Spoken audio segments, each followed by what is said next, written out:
Welcome to the Recruits Draftcast with your host, Rick Springhetti. And tonight we're going to be talking Montreal Canadiens movements of the week. They did some amazing things. We're going to be talking about the draft with the man himself, the man behind recruits.ca, none other than Mr. Grant McCagg. Grant, how are you tonight? Very good, Rick. Thank you for hosting this. And I realize that you're not you haven't been doing a lot of hosting, but I'm sure as you get more and more used to it, you'll become smooth as butter at it, my friend. That's the hope. That's the hope, my friend. We're gonna, like every other rookie, we start a little bit slow, we get our bearings, and then we take off and have a great season. So that's the way I think it's gonna go for us too. I think so as well. Looking forward to it. So Grant, let's get to the meat of the whole thing tonight. Let's go back to the Noah Dobson trade. Montreal pulled out a shocker, picking up a 6'4" defenseman, plays great offense, can play a ton of minutes, still very young. A really, really big deal because those kind of players are almost impossible to get. Tell me, what was your thought on this trade? Yeah, well, I think honestly, Rick, I sort of like to look at the two trades because I think that was the you know, that was the plan that Kent Hughes had going in. And I Mhm. sort of like to look at it now. When I say the two trades, I'm talking about, of course, that one and the Zach Zach Bolduc trade. Yeah, Zachary Bolduc traded from St. Louis to Montreal in return of Logan Mailloux, a big right-handed defenseman that has a lot of value and should have a great future in the NHL. But you got to give something to get something. So please, let's go on this talk. Yeah, sounds good. Well, maybe him being in St. Louis will start calling him Mayu. I know the French media in particular, it was Mayu because Maill, like it's the French pronunciation is my, but I did ask him personally. Okay, all They right. they pronounce it Mayu, so I'm always Okay. gonna say Mayu, and you can say Mayu. You can say whatever you want, Rick. I mean, you can call him Malox as far as matters to me. But um, yeah, Mr. Mayu. I like to look at it like Mhm. they traded the 17th pick and Logan Mayu for Noah Dobson because that's sort of what I kind of expected the deal to be kind of like to begin with, Mhm. right? Yeah. And then Yep. they traded the 16th pick, who conceivably could have been Justin Carbonneau, right, for Right. Zach Bolduc. Absolutely. So what you do is you compare. You say, well, do I like more in their draft year, uh, Bolduc or Carbonneau? And I think it's an interesting question, right? It If is. if It you is. if you say that 17 and Mayu is sort of similar to, you know, the return for Dobson, how about Mhm. straight up Boldu for Carbonneau? And I think it's kind of an interesting, and that's presuming that they were even interested in, if you believe what Nicky Bobrov was saying the other day, I guess would have been Zarowski, but Right. they always say stuff like that, right? That, oh, that's the guy we Right. really wanted. And I mean, maybe it was, but let's just assume that they certainly went and watched Carbonneau a lot, so he was a consideration for them at that. Right. Yeah. You and I I would know that, right? Because you and I Yeah, would know that when we're there, right? that's right. I mean, I think it was might have been you that told me that you know Yeah. that that you'd seen them the Habs scouts Yeah. quite often Mhm. watching Carbonneau. So, and I mean they're right there too, so it Right. makes it easy. But I would give an edge to Boldu when you look at those two because just a more consistent, I think, more consistently competitive. It's fair to say Mhm. than Carbonneau. Sometimes you didn't always know what you were going to get with Carbonneau, especially away from the puck. And I think Bolduc is a little more.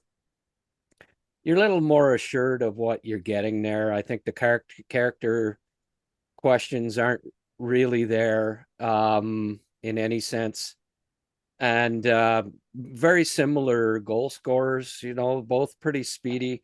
There are some similarities, similar size, you name it. But I would I would say if you were to, get me to rank those two in a draft class, I'd give a slight edge to Bolduc. So, and then of course with Dobson, you know what you're getting, and you're not, will Logan Mailloux ever score 70 points in a season?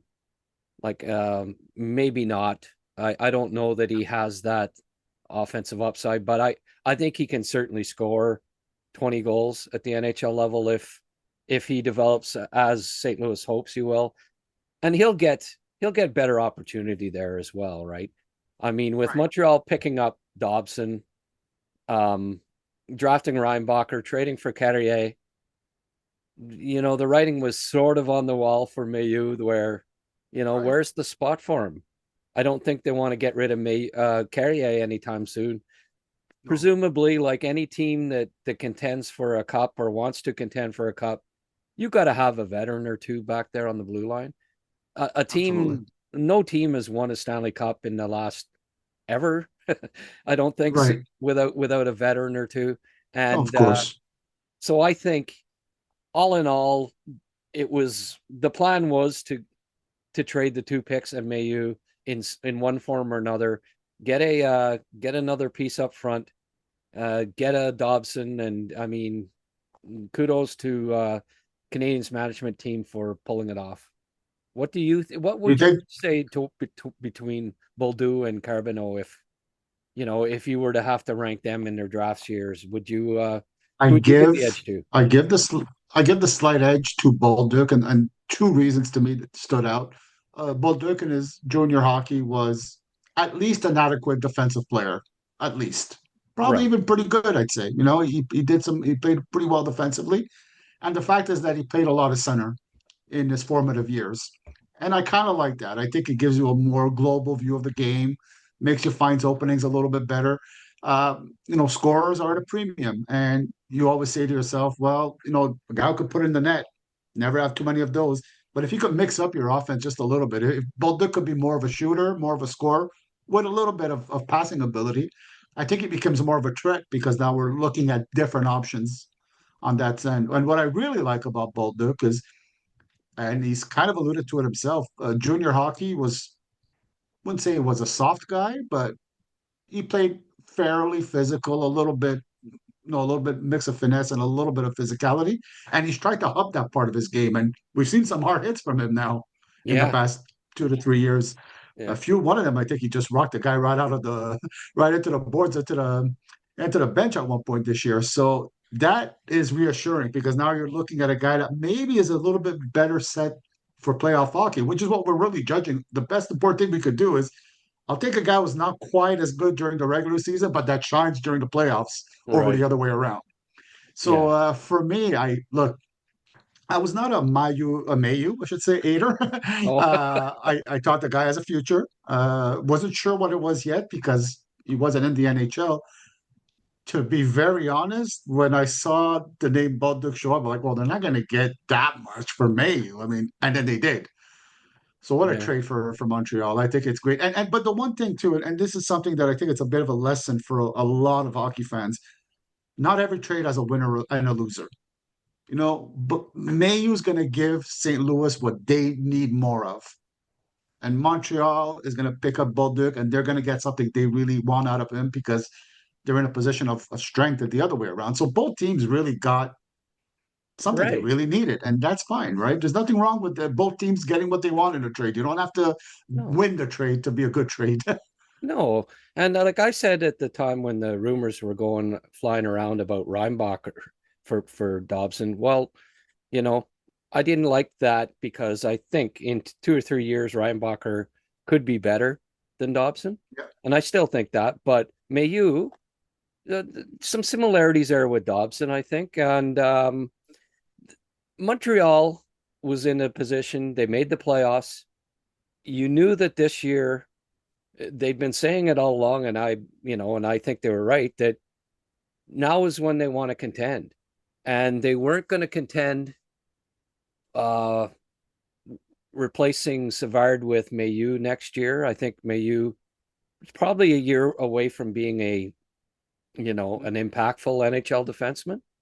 And but with Dobson, it's now, right? The future is Right. now. They're going for it.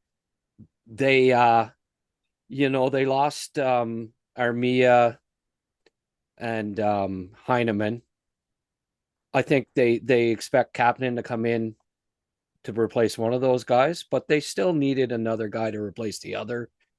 And Right. Bolduc more does, does that and more, having already scored 19 goals as a young player in the NHL. That's Really quite impressive. promising.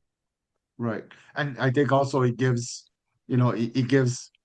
the team more depth, more option, and puts a little bit less pressure on the first line and gives them a chance to breathe because with Vorak gone, with Armia gone, that's a lot of your penalty kill that's gone. So I think Suzuki might have to take a little bit of the penalty kill too once in a while, if need be. So you want to spread out that offense a little bit and give him a bit of a break because he plays a ton of hard minutes. It's just insane how good Suzuki is and how much he's maybe underappreciated and locally and around the league. Yeah, no, I agree 100%. And it's interesting that you bring up the center aspect of it. I mean, Bolduc hasn't played a lot of center in the last 3 years. Uh, I went back and looked. I know on my sport contract it says that he played center 33 games for Springfield last year.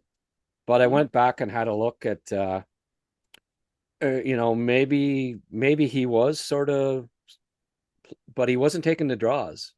No, I went through a few games where he was supposedly center and he wasn't taking any of the draws. So, maybe they had him playing a center role sort of in defensively and after the faceoff, but he hasn't been taking many faceoffs, and I don't think he did. Certainly not in his last year or two of junior either.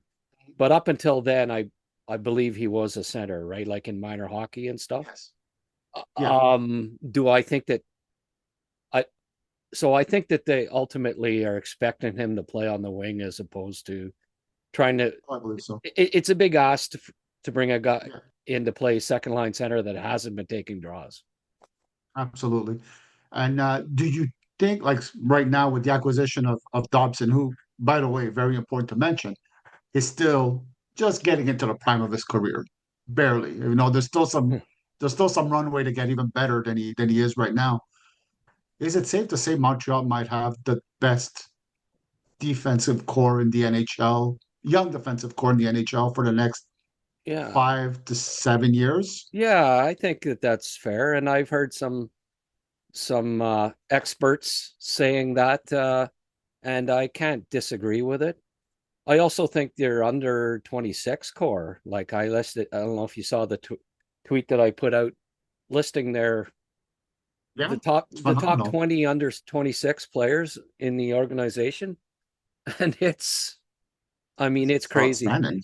Well, Yeah. I don't think there's a team that can touch it at this point. Mhm. So that to me says that this group grows together over the next 5 years, and contends. I think there's just too much talent there not to be in the not only in the mix as Jeff and Jeff and company have been saying, but contending as well. So yes, I think that they followed the plan to a T, and now they want to really go for it. The East is, aside from Florida, there's no real bell ringers there in the East, I don't think, right now. And Oh, Montreal, if it's not next year, within 2 years, I think could be, it's not inconceivable that they could make, at the very least, the Eastern Conference Finals. I think so. I agree very much with you, Grant. Now, do you think Montreal will want to put Demidov with a young player like Bolduc on the second line together? Do you think they're going to maybe is a better strategy to spread it out a bit for now? Maybe start the year with them apart and then see how it goes and kind of adjust as you go. It's hard to tell how it's going to go. I mean, Bolduc is only 22, doesn't have a ton of experience. Obviously, Demidov doesn't have any. Or do you just say, we're you guys are that talented that we could risk it. We could go for it. Right. Well, I mean, I think that the hope is that Line plays on the second line with Demidov and Doc, I guess, at this point. It looks like they may not. I mean, there weren't a lot of second line centers available, right? Teams No, weren't teams weren't trading them, and the ones that were going to be available through free agencies got locked up. right. Um, Looks promising with Doc coming back. He's already we saw that probably saw the videos of him practicing and stuff. So Yeah. he's ahead of schedule.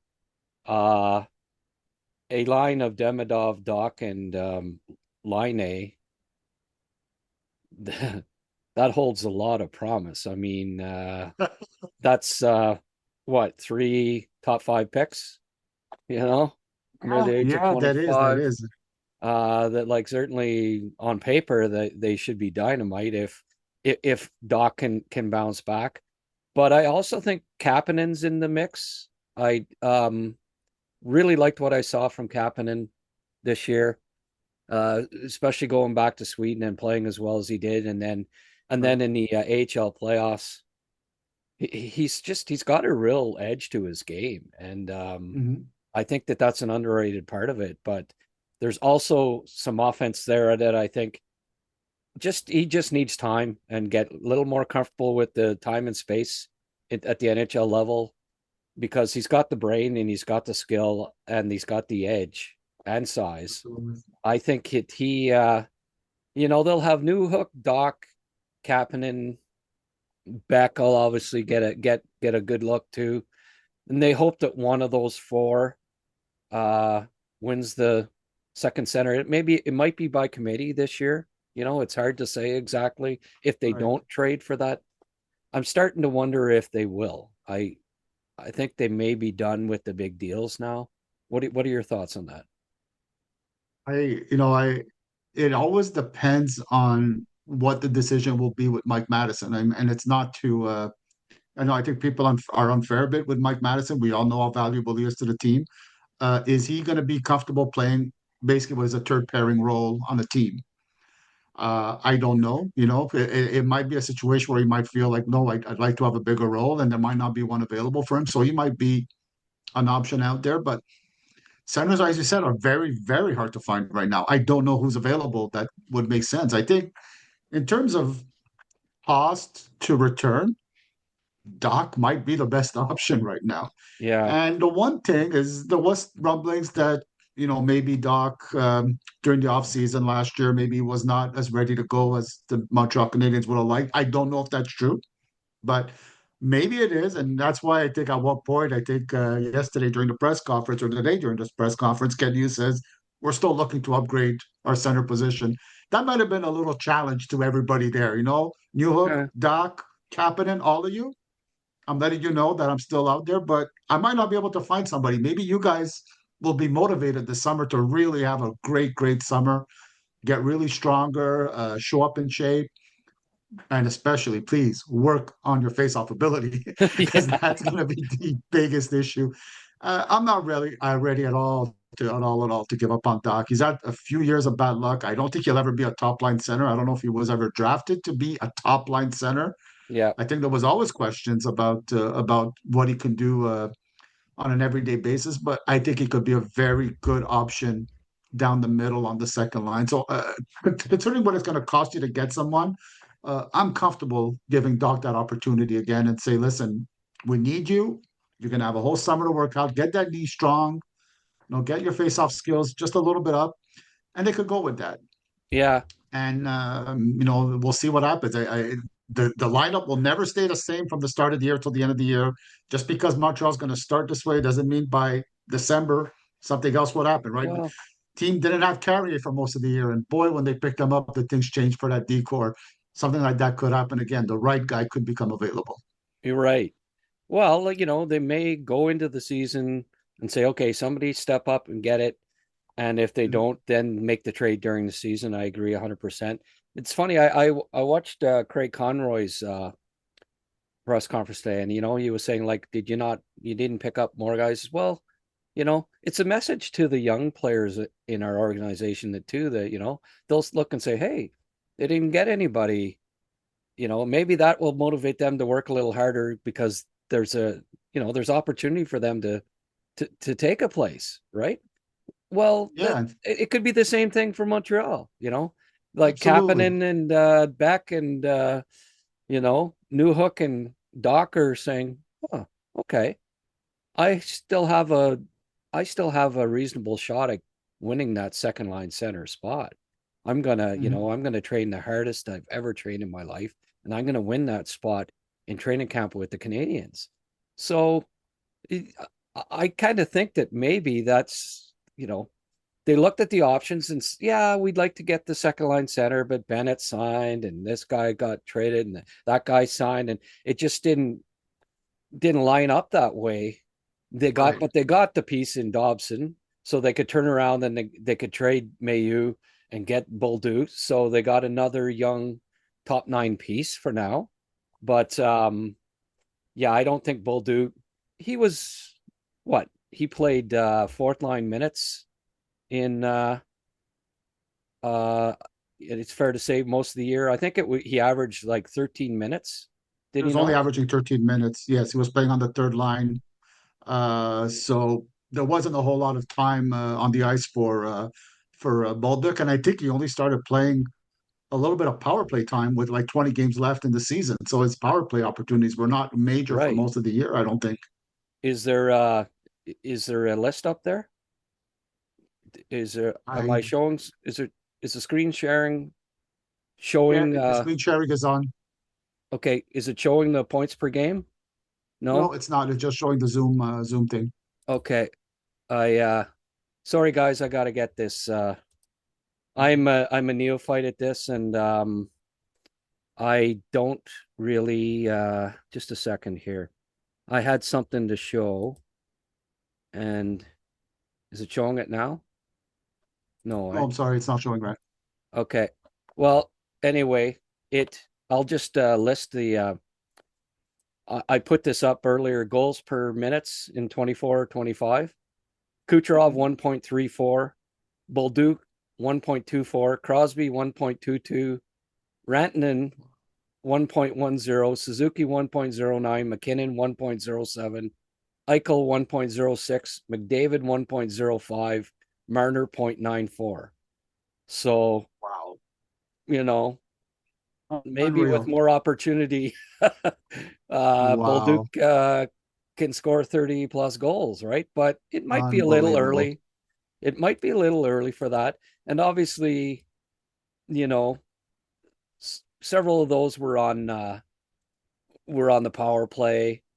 And also, when you're playing against fourth lines, you don't it's not the same as playing against second lines in the NHL. And so you No, got no, of to course. factor that in as well. But I think the future is very bright for Bolduc when he's already Right. scoring at a rate that those guys did, when you consider his ice time. Um, And Grant, just a little bit to get back to Noah Dobson, how do you foresee the Habs using him this year? Obviously, he's going to be playing top minutes, but do you think they're right. going to match him up with Hudson, or do you think they're going to want to split them up and just spread out the offense from the back end? How do you see that happening? Yeah. Well, I think it will in part come down to whether Reinbacher's ready too. Right. That'll be a consideration. And if he's not, does Hudson play back on the right side again next year? Point. Yeah.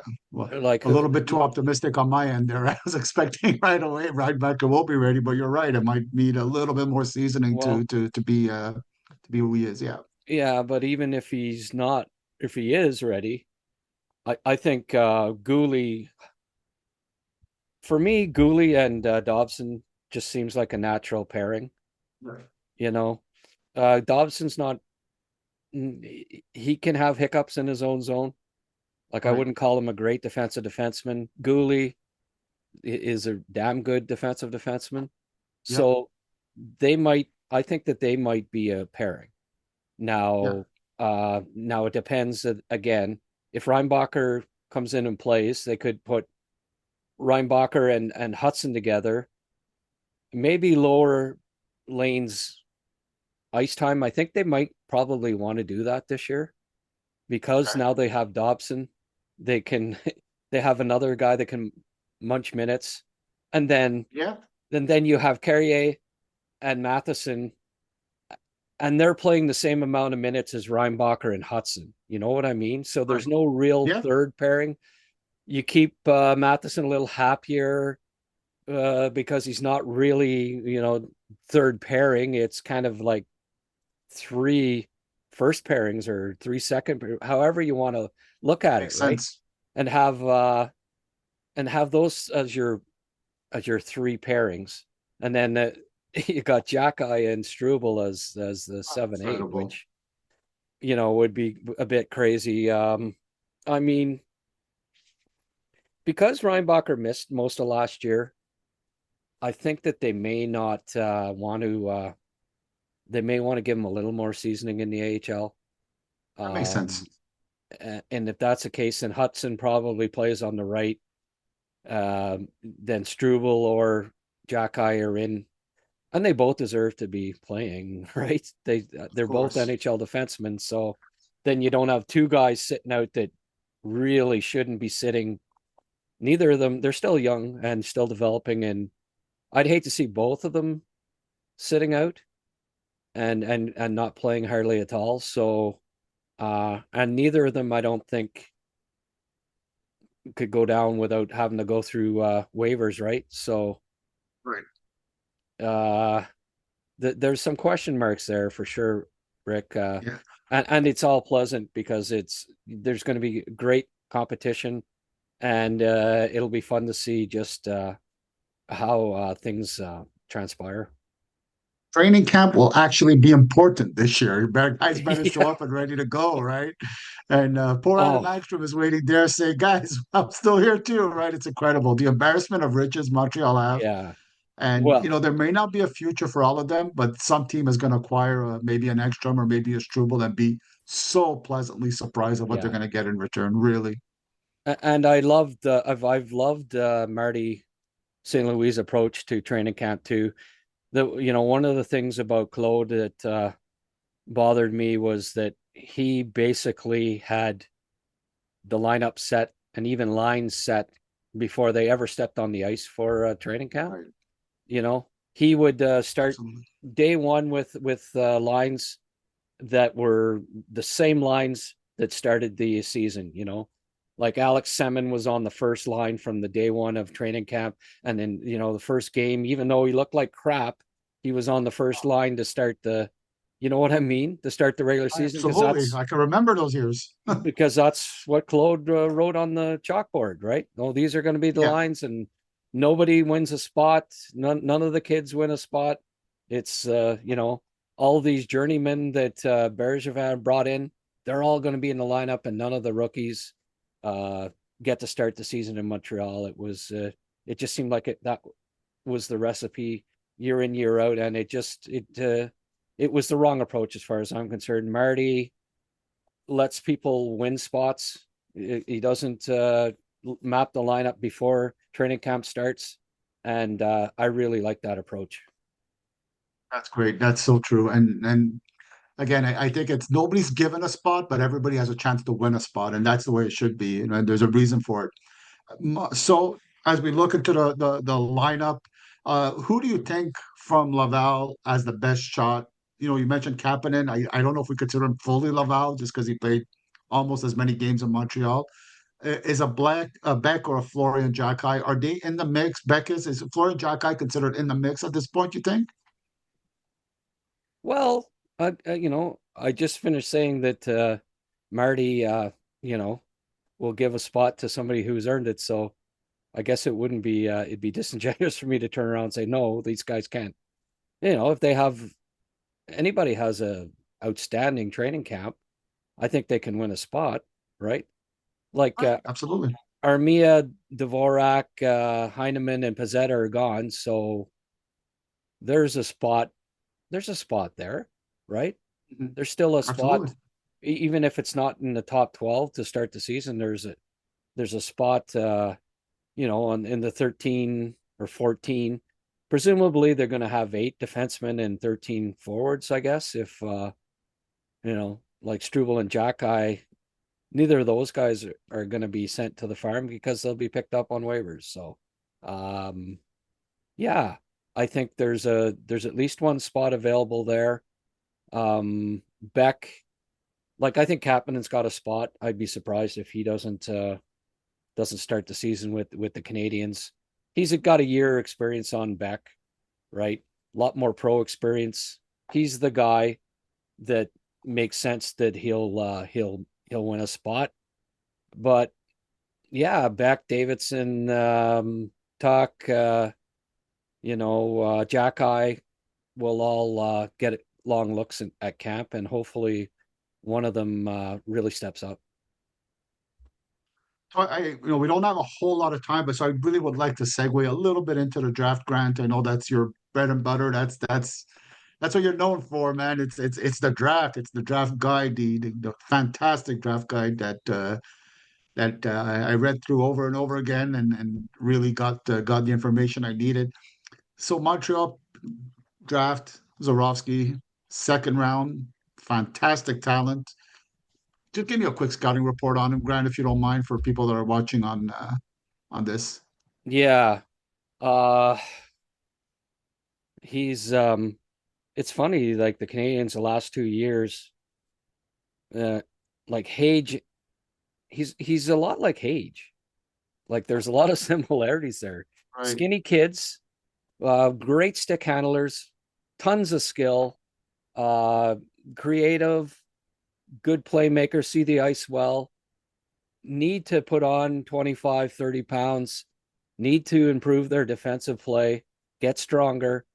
There's a lot of similarities between Hage and Zurovsky, which and then Demidov, like that's three of the top stick handlers out of the last two drafts. So what they've done is drafted skill at the top of the draft.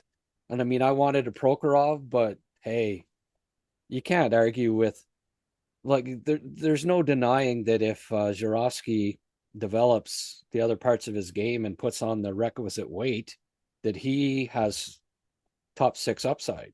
There's no two ways about it. So I think he might be the best stick handler in the draft class. So I mean, and to not have to get him in the first round. I mean, I ranked him at 24, but I I'd have been more comfortable using a second round pick on him just because of the question surrounding how strong will he get.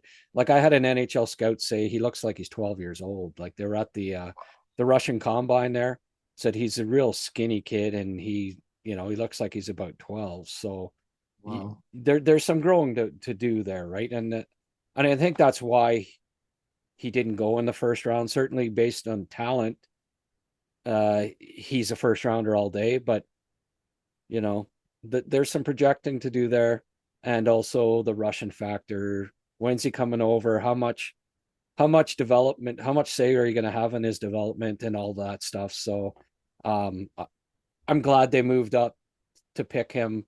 I said before the draft that I thought that they were best, not to make those 7 picks in the top 82. And what they do, they trade the first two and then and the second two to move up, right? So out Right. of those 4 picks, they got one. Well, that was, I think, the way they had to do it because there just wasn't going to be spots for these guys, Right. all these guys. So get Dobson and Jarosky, quality over quantity. Uh, Brilliant moves, I think, by the scouting staff and by Kent Hughes. Um, I've been looking. I made videos that I'm going to be posting on recruits.ca of all of the draft picks, and Papanakis I looked at a game versus Medicine Hat near the end of the year where he scored 2 goals, and Hmm? I wish I had seen this game before the draft because he was excellent. I mean, when he's engaged, he's a big kid with skill and can skate, so we already knew that stuff. But he also was very good away from the puck in this game, played well defensively, competed, and when there's a lot of potential with that kid. And then I think so. I also did a video on Pickford, and I don't know that anyone has a better shot in this draft class. Like I looked at all of Oh his God. goals, and he just picks that top corner just time Yeah. after time after time. And uh, and then LJ Mooney looked at him too, and reminds me a lot of Caulfield, just the skating and skill part of it. And he's obviously not a goal scorer, and that's where Caulfield, has him. Right. But very good playmaker and just really dynamic skill for a little guy that he's intriguing as well.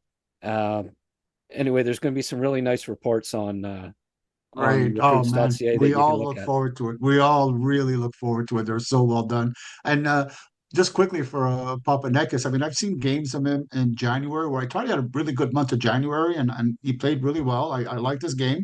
And then it kind of fell off a little bit. But do you think there's a possibility that at his age, carrying that 6'5", 205 frame, maybe tired him out a little bit and he just needs to grow into that and the stamina will come and you'll be able to do better over the long run. Yeah, for sure. I think there's some potential, untapped potential there, and he'll have a good run this year in Memorial Cup. So it's pretty cool. So Grant, Aiden Papanekis, I saw him in January a few games. I thought he played really, really well, and then there was a bit of a drop off for him. He's a 6'4" guy, 205 pounds, I think maybe even 210. Is it possible that the part of the reason that there was maybe a little bit of a you know is a bit more of a struggle with his overall game. Maybe the fact that he's carrying a big body and he's a young guy and he's going to probably improve as he gets older and grows into his big frame. Yeah, I believe that to be the case. I also think maybe he didn't have a lot to play with in Kelowna, and they weren't a very good team. And obviously, that's going to be a different case, or better be, if they're going to be hosting the Memorial Cup this coming year.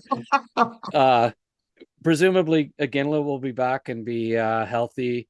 Right. They picked up Mazden Leslie, who's a good defenseman from Vancouver.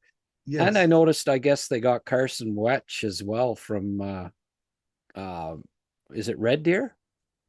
Red Deer or Calgary? I always get those two mixed. I I think it's Red Deer. yeah. But anyway, they picked up, and they're going to add more.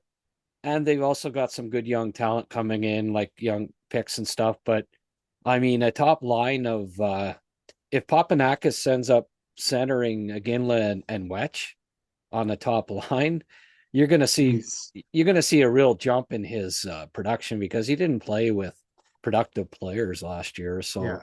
I like there's some real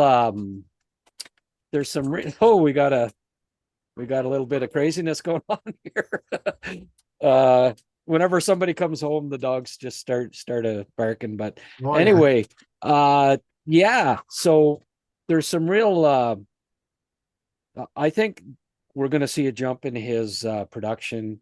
I was very impressed with what I saw at the end of the year, and they must have. I'm thinking the Canadians must have had a scout at that Medicine Hat game because he was really good. That's um, great. but there's early in the year when I saw him, I thought, this second round for this guy, right? But Mhm. then he hit a wall for whatever reasons and wasn't consistent, wasn't playing as hard as he could, fell off him a bit and had him in the third round, and that's where he went. But uh, the potential is there, the size, skill, toughness. He can fight too. Like this video that I made of him and of McNeil shows their scraps, and they both can handle themselves quite well. Um, McNeil ended up. I got some.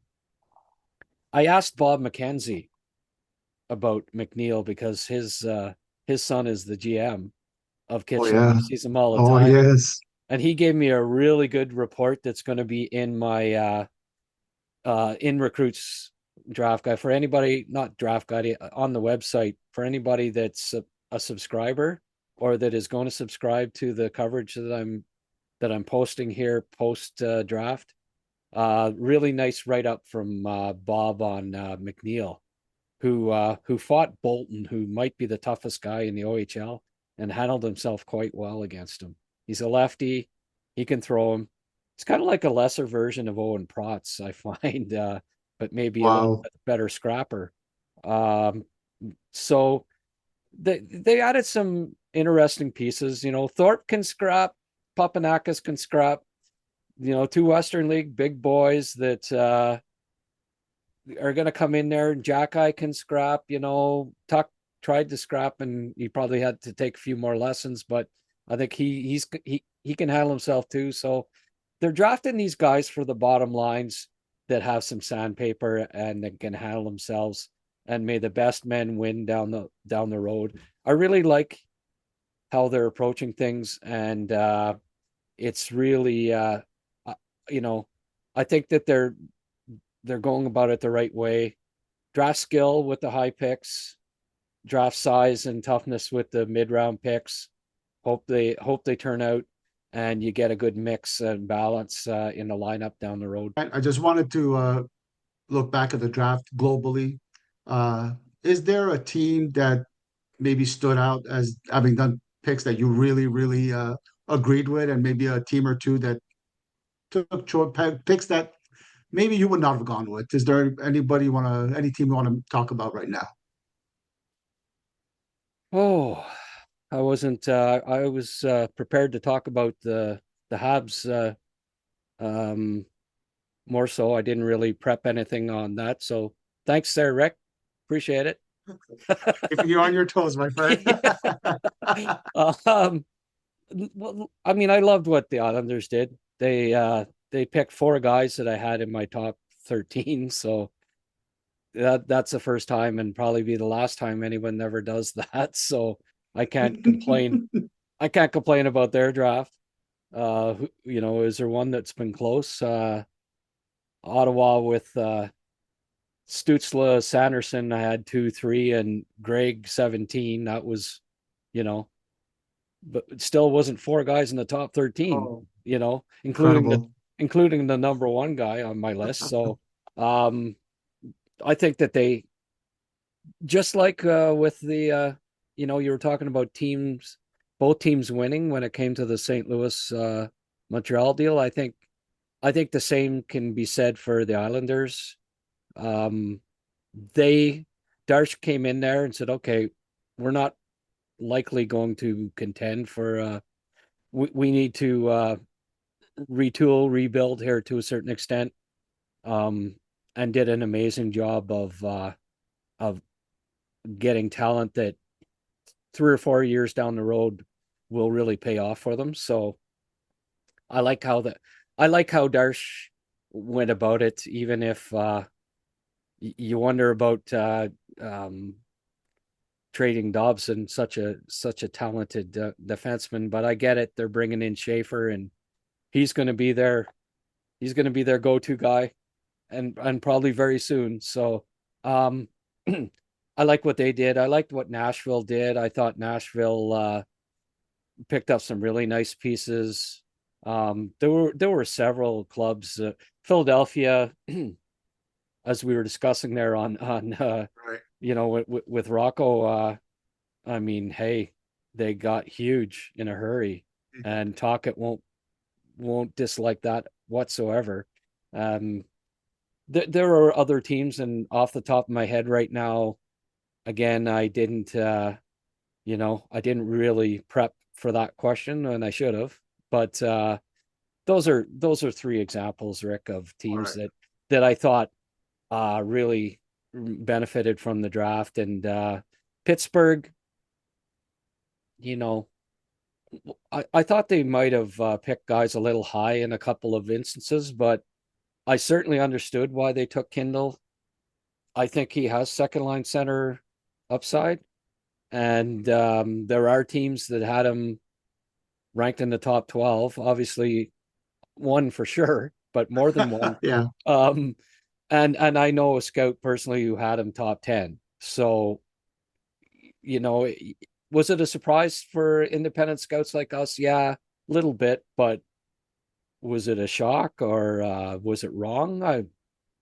I mean, I get it. Like he had 99 points, second most in CHL among draft eligible players. He had more than Martone, he had more than O'Brien. So, yeah, he's a super smart center that has been compared to his hockey sense has been compared to Nick Suzuki, and if he turns out to be anything close to Nick Suzuki, that'll be an amazing pick at 11. So, um, you know, I thought maybe Zonin, you might have taken him a little later, but that I still had him in the first round. So it's not right. anybody that you had in the first round being picked in the 20s isn't a bad pick, really. So as you know, the list, everybody's lists vary, and um, I don't think anyone, you know, necessarily had a horrible draft by any means. It's always uh,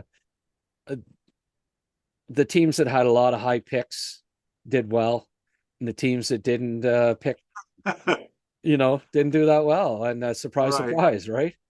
Yeah, But I'll give it to Florida, even though they didn't have a pick till the fourth round.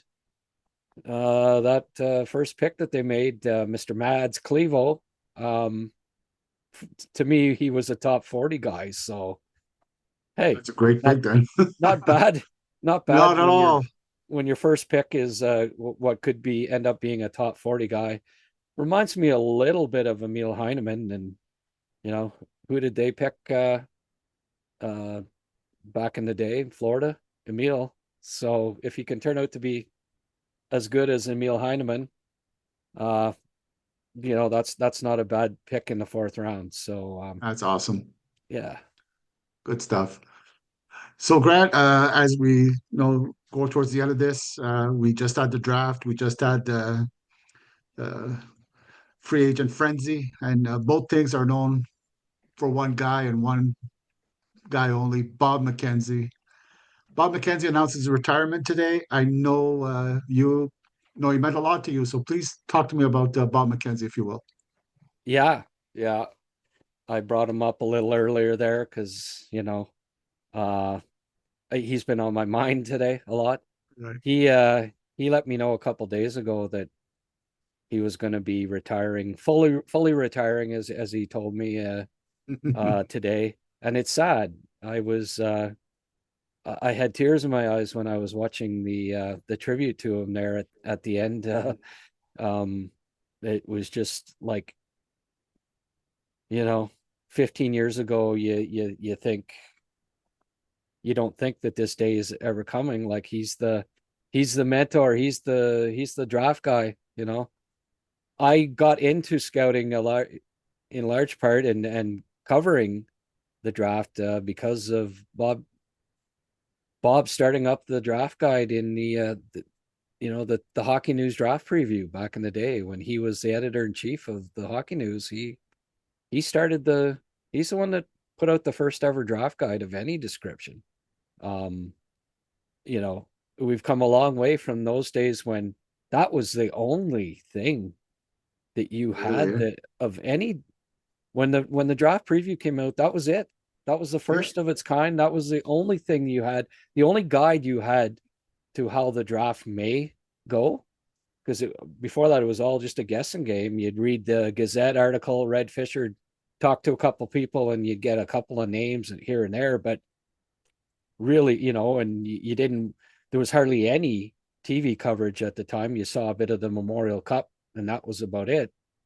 But it became just such an essential tool to us draftniks. And Bob, it's all because of Bob.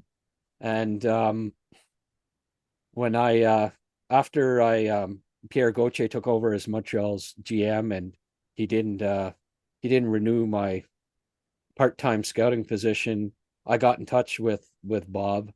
I had worked with McKean's for a couple of years before being with the Canadians, and I reached out to him, told him my background, that I was a just like him. I took journalism, just like him. I was crazy about the draft, just like him, you know, this and that. And then I done some NHL scouting, and just said, if there's any work that I could do with you, I'd be honored. And you know, he got me a job writing his draft profiles for 2 years for the Hockey News, which was a tremendous opportunity. And then I got to know Bob from then on, and we became friends. And um, I've loved his hockey coverage, and especially his draft coverage all these years. And I think he's the best. He was the best hockey guy for the last 30-40 years in my estimation. And we're truly going to miss him, but you know hey, he's happy, spend time with family and friends. And happy retirement, Bob. We're going to miss your coverage, but good for you, leaving on such a high note. Great stuff, Grant. That was very well said, and I think all of Canada and every hockey fan shares those sentiments of a great retirement for Bob McKenzie. So, folks, that was it. Once again, I encourage you, go on recruits.ca, sign up. You got great hockey views. You got great looks at prospects. You got great looks at the draft. Grant is on top of all these things. He's the best in the business, no doubt about it. And you got great value for your bucks. So really, recruits.ca, get on it and sign up, folks. So for Grant, my name is Rick Springhetti. I wish everyone a very nice evening.